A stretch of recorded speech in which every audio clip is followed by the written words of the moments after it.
आमची मुलं या प्रशालेमध्ये शिकतात. तर थोडं महिलांचा विषय बदल ठेवून मी थोडीशी मुख्याध्यापकांच्या वतीने इथे शाळेच्या प्रगतीविषयी जरा तुम्हाला थोडी माहिती देते. पहिली आहे शैक्षणिक प्रगतीविषयी मी बोलते. यात काही स्पर्धा परीक्षा असतात, त्यामध्ये आमची मुलं सहभागी होतात. त्याच्यामुळे मी माहिती आहे. पहिली आहे परीक्षा APJ अब्दुल कलाम प्रज्ञाशोध परीक्षा सन 2024-25. यामध्ये आर्या खाडेगावकर इयत्ता 7वी मध्ये गेल्या वर्षी आमच्याकडे मुलगी होती. हिने तालुक्यात 5वा क्रमांक मिळवलेला होता गेल्या वर्षी. त्यानंतर दुसरी परीक्षा आहे STS सिंधुदुर्ग टॅलेंट सर्च परीक्षा.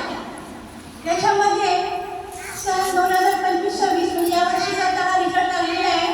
त्याच्यामध्ये संस्कार लावून